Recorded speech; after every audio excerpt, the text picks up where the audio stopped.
ሀረግ ከቤት እንደወጣች አልተመለሰችም። ሊዲያ ዘቤን ሀረግን አስወግድልኝ፣ አንገቷን ቆርጠ ካላመጣህልኝ ብላለች። በአንድ በኩል ዶክተርና ወንድሟ ኪሩቤል እየፈለጓት ይገኛሉ። በሌላ በኩል የዶክተር ጓደኞች እንዲሁም ፖሊሶች እየፈለጓት ነው። ዘቤም ደግሞ ሀረግን ፈልጋችሁ አምጡልኝ፣ ግን እንኳን መግደል አይደለም ቀርቶ የጸጉር ዘለላዋ እንዳይነካ ብሏል። ሊዲያ ግን አስወግድልኝ ነበር ያለችው። ዘቤ ምንም ሳትሆን አምጡልኝ ያለው ምን አስቦ ነው? ሰላም ሰላም፣ ውድና የተወደዳችሁ ፋፊቲ ቤተሰቦች እንደምን አላችሁ? በያላችሁበት የዓለም ዳርቻ ሰላማችሁ ብዝት ይበል እያልን ዛሬም በአዲስ ወደ እናንተ መጥተናል። ሚስጥር ተከታታይ ድራማ እንዲህ እያለ እዚህ ደርሷል። እናም እንግዲህ ሊዲያና ዘቤ ሁለቱም ተንኮለኞችና ሁለቱም ወንጀለኞች ስለሆኑ አንድ ላይ ይሰራሉ።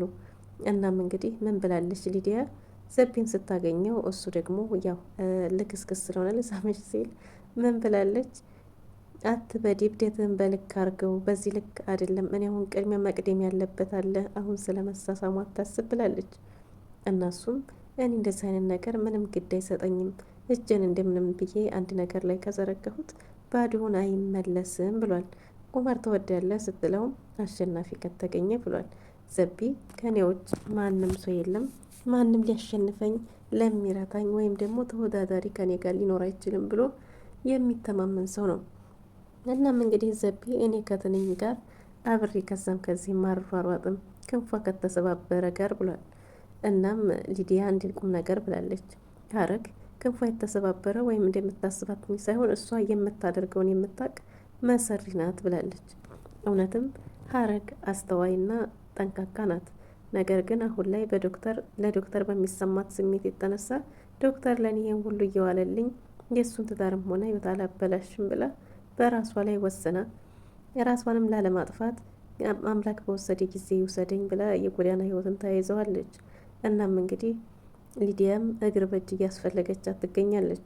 ሊዲያ የድሮ የኪሩቤል ፍቅረኛ ነበረች እና ኪሩቤልም ለእሷ ስለ የቤተሰቦቹ ቤት በዲያ እስከሚያዝ ድረስ በጣም ብዙ ዋጋ ከፍሎላት ነበር። እሷ ግን ሰውን ሳይሆን ገንዘብ ስለሆነ የምታፈቅረው የተሻለ ገንዘብ ስታገኝ ትታ ወደ ዶክተር ጋር ሄዳለች። ኪሩቤል አሁን ላይ በቀል ነው፣ እሷን የሚበቀልበትን መንገድ እያመቻቸ ነው። ከቤተሰቦቼ የወሰድኩትንም እያንዳንዱ አስመልስሻለሁ ብሏል። እናም እንግዲህ ሊዲያ የሀረግ ወንድም እንደሆነ ኪሩቤል ስለማታቅ ሀረግ እንግዲህ የሌለኝ ብላ ተደራድራለች። እሱም ደግሞ መስፈርቱን አቅርቦላታል። በዛ ከተስማማች እንደሚገልላት ነግሯታል። ይህንም ስላሰበ ግን እህቴ ይቅርታ እያለ ከዚህ በኋላ እክሳችኋለሁ፣ ዘቤና ሊዲያ በያሉበት እያንዳንዱ ቦታ እንዴ ጥላ ከተላችኋለሁ፣ ሲኦልም እንኳን ቢሆን አብሬያችሁ ነው የሚሄደው እያለ እውነትም እንዲያለውም ከዘቤ ጋር አውርታ ከመኪና ወርዳ ስትወጣ በስልክ እያወራች እሱ እንዴ ጥላ ሳታስበው ዞር ስትል ከኋላ ነበር። መጠበቅ የማይመጣን ሰው መጠበቅ ያሰለቻል አይደል ሲላት፣ አስደነገጥከኝ እኮ ብለዋለች። ንጹህ ብትሆኚ ንጹህ ልብ ቢኖርሽ እኮ አትደነግጭም ነበር፣ ስራሽን ያስደነገጠሽን የሰራውን ብሏታል። እናም እንግዲህ ከኔ ምንድን ነው የምትፈልገው ብለዋለች። የሚፈልገውን እያንዳንዱን ነግሯታል። ያ ካልሆነ ግን እሱ ምንም ሊያጓጓው እንደማይችል ነግሯታል። ምን ብላ እንዲያስረዳት ስጠይቀው የኔን የሚገባኝን የኔ የሆነውን ገንዘቤን በሙሉ ወይ ትሰጭኛለሽ፣ ሌላ ሁለተኛው ስትለው ሁለተኛው መስፈርቱ ደግሞ እሷን አንቆ መግደል እንደሆነም ነግሯታል። እናም እንግዲህ ለዘቤ እንዲደውልለትም ነግሯት ነበር። ለዘቤ ስደውልለት እንደሚመጣና ከዛም የበለጠ ሊያስጠብቃት እንደሚችል ነግሯታል። ምክንያቱም ኪሩቤልን እየተከታተለ ስለነበረ ኪሩቤል ብሏል። ኪሩቤል ምን ብትለውም አይቸው ነበር እና ያዝከው አልያዝኩትም ጭራዋ ይያዝም እያለ ነበር።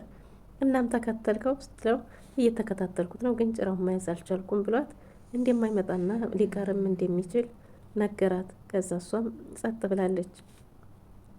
እናም እንግዲህ ኪሩቤል ለእሷ ይምሰል ነው እንጂ ገለልሻለሁ ያለው ሀረግ እህቱ እንደሆነች ያውቃል። እነሱ ወይዘሮ ይሻረግ ልጃቸው የት እንዳለ ባያውቁም እሱ ድራይቨሩ ዮኒ ሆኖ ይከታተላቸው ነበር። አሁን ግን ሀረግን እንዲሁ በመስክ ብቻ ነው እየተከታተለ ያለው። የዘቢ ሰዎችም በሌላ በኩል እየተከታተሏት ነው። ሀረግን ማን ነው ቀድሞ የሚያገኛት? እናም እንግዲህ ለዶክተር ደውሎ ሀረግ ያለችበትን ቦታ ጭምጭምታ እንዲሰማ ሲነግረው ዶክተር ወይዘሮ ሻረግ ጋር እያወራ የነበረውን ወሬ ትቶ አቋርጦ ሲሮጥ ሄዷል። ይህን ያየችው ሊዲያም ለዘቤ ደውላለት ዶክተር እንደወጣ እንዲሁም ደግሞ ስለ ሀረግ የሰሙት ነገር እንዳለም ነግረዋለች። እንደዛ ባይሆንስ የስራው ባህሪ ቢሆንስ ዶክተር አይደል ኢመርጀንሲ ገጥሞት ቢሆንስ ስትለውም እንደዛ ያልገመትኩ ይመስላል ጭንቅላትህን አሰራው ባዶ ጭንቅላት አትሁን ብለዋለች።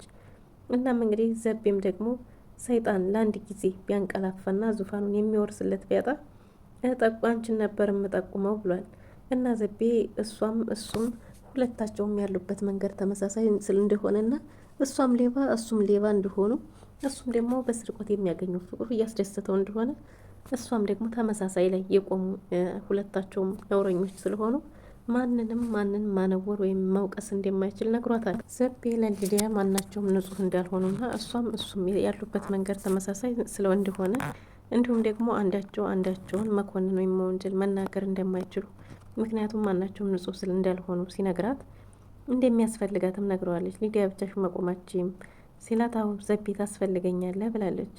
እናሱም ዘበነ የሚባል ሰው ከጎኗ እንዳለ ራሱን ማለት ነው ብቻዋን መቆም እንደማትችል ነግሯታል። እናም እንግዲህ ሊዲያ ሁሉንም ነገር በራሷ ውሳኔና በኮንፊደንስ እንዲሆን ትፈልጋለች። ሊዲያ ወይዘሮ ሻረግንም ታሰቃያቸዋለች። የት ገባ የት ወጣ ሁሉንም ታውቂያለሽ አንቺና ልጅሽ እያለች ወይዘሮ ሻረግን ራሱ መቆሚያ መቀመጫ ነው የምታሳጣቸው። እናም እንግዲህ ወይዘሮ ሻረግ ዶክተር ተሯርጦ መውጣቱን እንጂ የት እንደሚሄድ የሚያላወቁት የት ሄደ ብላ እሷ ደግሞ ስጠይቃቸውን እንዴት አውቃለሁ የት አውቃለሁ እዚህ ደርሼ መጣሁ ብሎኝ ነው የወጣው ምንም አውቀዋለሁ እና ታውቂያለሽ እንዴት ነው የማታውቂው? ዶክተሩ ግን ከቤት ተሯሩጦ ወጥቶ የነበረው ሀረግን እዚህ ቦታ ታይታለች ተብሎ ጥቆማ ደርሶ ስለነበረ ኪሩቤል ደውሎለት ነበር። እናም ይሄን የምታጣራዋ ሊዲያ ምክንያቱም ሊዲያ ያለውን ነገር ማወቅ ትፈልጋለች። ዶክተር ሀረግን እንደሚፈልጋት ስለምታውቅ ብቻ የት ነው የሄደው ምን ተብሎ ነበር ምን ሰምቷል አንቺ ምን ትሰሪያለሽ እዚህ ምን እየጠበቅሽ ብላ ወይዘሮ ሻረግን በጣም መንጭቅጭቅ ብታረጋቸውም አይ ልጄ ብለው እሳቸው ታጋሽ ናቸው ዝም ብለዋል። እና እሷም እንግዲህ ግምቷ ያው ጥርጣሬዋ እሷ ጥሩ ሰው ስላልሆነች ሰውም ጥሩ ይሆናል ብላ ስለማታስብ ለዶክተር ደውላ ሊያገኛት እንደሄደም እሱም መከታተል እንዳለበት እና ማጣራት እንዳለበት ነግረዋለች። ዘቤም አይ ግምትሽ ስህተት ቢሆንስ ብሏል።